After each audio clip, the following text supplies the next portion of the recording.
Tonight, Port Augusta councillor Sunny Singh addresses those comments he made about social media trolls.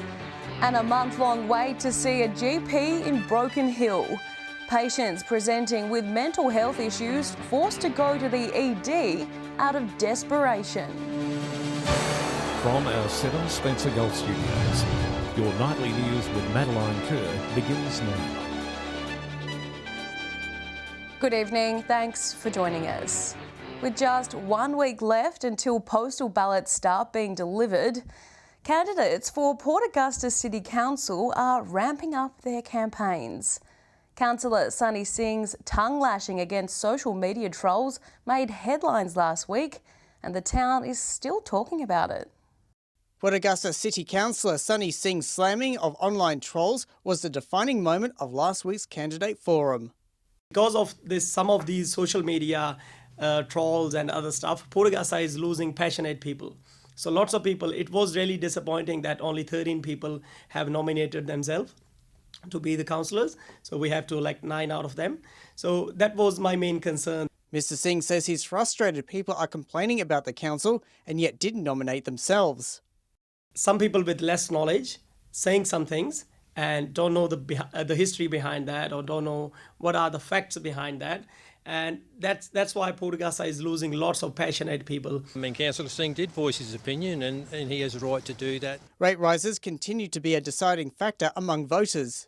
Some of the rates in Port Augusta are high and they're not affordable. So that's my main campaign point this year as well, that we need affordable rates. Affordable means they are affordable for everyone. Meanwhile, candidate Michael McKinley is raising concerns about access to regional health services and lack of specialists in Port Augusta. A diabetic who talked about the fact there is no specialist in Port Augusta called an endocrinologist that they can gain advice from. They can get it online, they can get it on Zoom and things like that, but they don't have any face-to-face. Candidates also say the state government should alter nomination rules to encourage more people to get into local politics and to avoid a lack of participation and unopposed councils. Daniel Pizarro, 7 Spencer Gulf News. The Mental Illness Fellowship of Australia is concerned about the number of Far West locals ending up in the emergency department because the wait to see a GP is just too long. The organisation also uncovering some concerning statistics in the region. Figures by the fellowship show that 54% of Australians do not access any kind of mental health treatment, with a stigma still attached to severe mental illnesses such as schizophrenia. There is still enormous stigma, and that is unfortunately preventing over half the people who need support to reach out and get that support. Also unearthed in the report was that 7 in 10 people are presenting to their GPs for their mental health. And while it's not what they originally see their doctor for, the discussion ends up that way. The conversation turns to our mental health, and I think that's because, again, we are more aware of our mental health, that there is such a connection between our mental health and our physical health. The fellowship is also concerned about the number of people in the Far West inundating emergency departments trying to seek treatment for their mental health issues. When people are not getting support, then their mental health will escalate to the point where it develops into a crisis, and then the only option is to go to emergency. In May, it was announced that Broken Hill will get funding of $14 million over 4 years for a head-to-health centre. A step in the right direction, the CEO says. Those head-to-health centres will ensure that people have a place to go where they can talk about their mental health and be referred to the services in their community. Joshua Mercer, 7 Spencer Gulf News. Port Broughton is thriving at the moment, with a fresh and accessible beach ramp now open and a healthier looking oval. The upgrades to the seaside town hoping to future-proof the city, keeping the infrastructure up to date and looking after the environment. The $20 million Fisherman Bay project isn't the only exciting upgrade taking place in Port Broughton. It's been in the works for 3 years now, but finally, a fully accessible beach ramp has washed up at the shore just in time for summer. It allows people to get down to the beach in Port Broughton and use the shelter that's there. We've got the sand replenishment program happening as well, so come down to Port Broughton, get on the beach, put your toes in the water. The community already utilising the ramp and making the most of the few sunny days we have had so far. Another exciting project is taking place at Port Broughton Oval, an asset the community is proud of.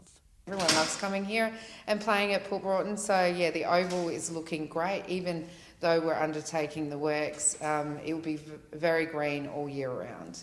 The oval irrigation upgrade is integral to the connection of Fisherman Bay to the community wastewater management system and the greater environment.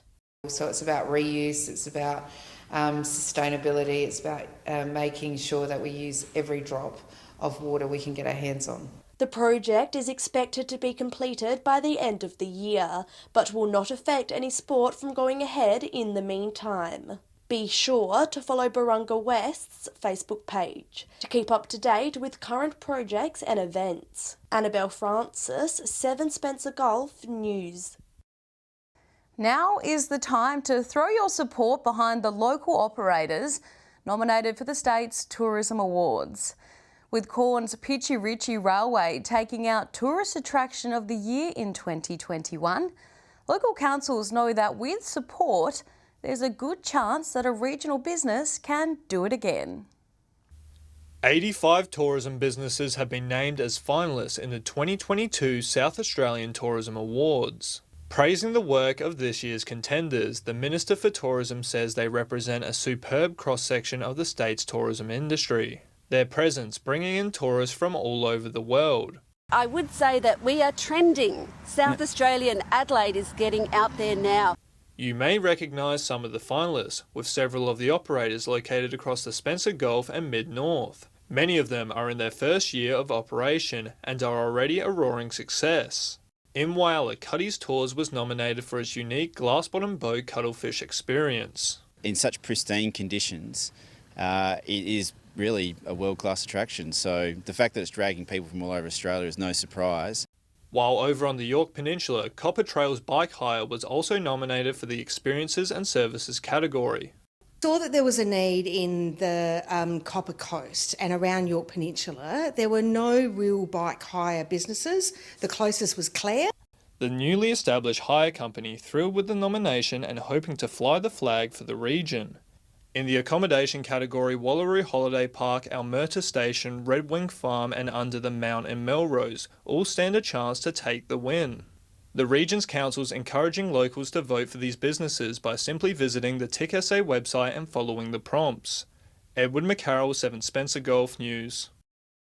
Still to come tonight, kids learn about road safety in Port Pirie. And a few weeks after pulling out all the stops for corn, the Northern Agricultural Show moves to its next location.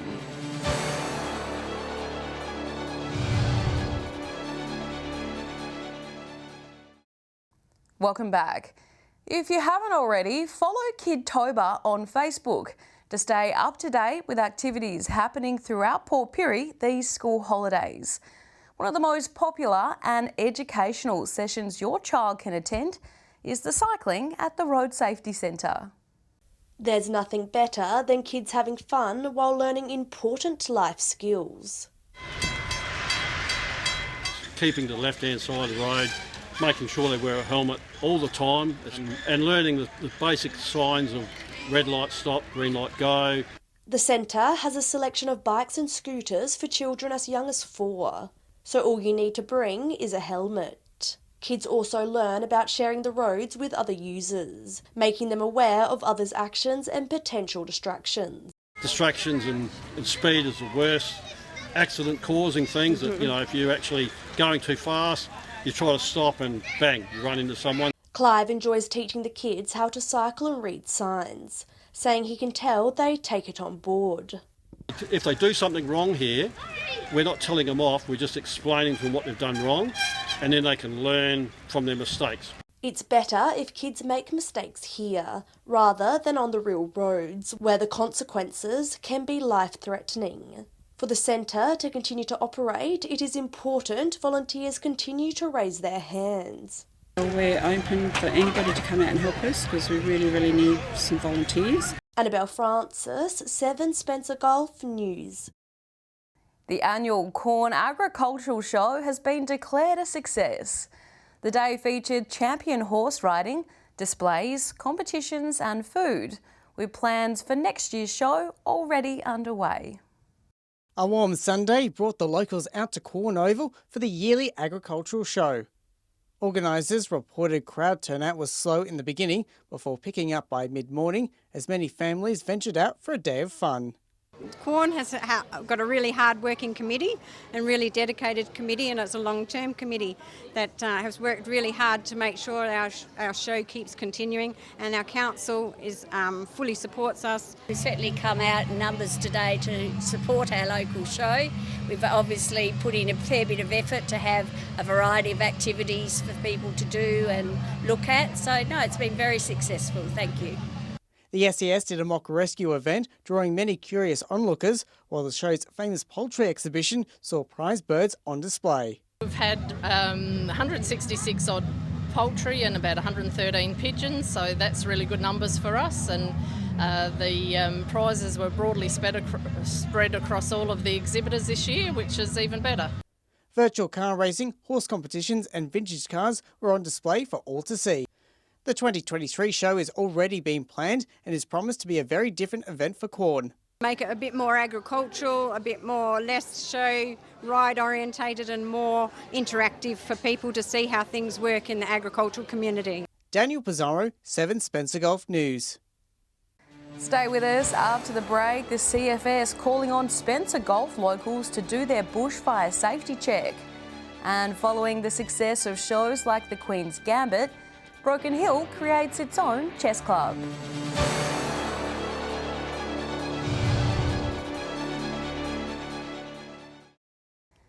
Welcome back. In the midst of this year's Bushfire Ready week, the Middleback CFS is reminding locals to take time to prepare, saying families should start preparing their properties and establish a bushfire survival plan now. This Bushfire Ready week, the CFS are asking how fireproof is your plan? Bushfire Safety Week is to try and prepare the community. Runs from the 1st to the 7th of October, and we just try and get everyone to start thinking about the fire danger season and how they can prepare themselves. Off the back of one of the wettest winters our region has experienced in recent years, the CFS says increased vegetation growth may pose a real threat as we move into summer. With high fuel loads increasing the risk of bushfires, local fireys say it's time to start clearing potential hazards from your property. Not a time for people to start being complacent. There's still high risk, and CFS will continue to monitor the upcoming fire season. The CFS says Bushfire Ready Week coinciding with the school holidays makes it the perfect time for families to sit down and revise their bushfire survival plan. With crews advising parents of the importance to include children in these discussions so they know what to do in a fire. Great to get the whole family involved, make sure the whole family understands the risks. The Minister for Emergency Services says the cooler weather at the moment is no reason for residents to become complacent, asking property owners to keep up to date with all the messaging put out by the CFS as the weather warms up. The fire danger season dates have not been set currently. They will be announced soon. Edward McCarroll, 7 Spencer Golf News. Over the past couple of years, chess has made its way back to the mainstream. And now some dedicated players from Broken Hill have reignited their love for the game and started a club at the local library. On Wednesday afternoons from 4 till 6 p.m, you'll find a devoted group of locals get together and battle it out in the ultimate game of strategy.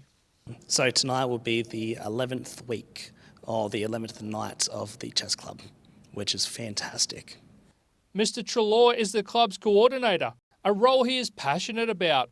He used to spend his lunchtimes playing at school, and now he passes on his love for the game. What it really is I'm there to help for those when they come in and ask for the learning for the chess club and how to play. Before this club got off the ground nearly 3 months ago, there used to be a chess club in the Silver City. A bit more popular. It was around the numbers of 15 to 20 per group. Right now we have around 8 to 10 people per night. Always a popular family game, chess has made its way back into the mainstream. First with the Netflix series The Queen's Gambit, and most recently, the Hans Niemann cheating scandal. Young players are showing up to give it a go. I gave a lesson to a little girl tonight. Just started tonight for our first little session, and she took it really well. The club tournament kicks off next Wednesday. Joshua Mercer, 7, Spencer Golf News. Stay with us after the break. From squid to salmon, our Thursday fish and tips segment is next. And it's almost Friday. We'll have the weather details with Alex Sykes.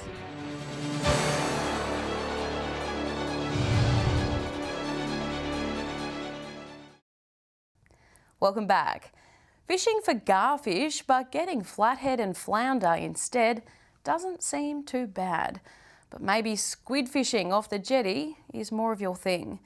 However you like to fish, our experts have you covered.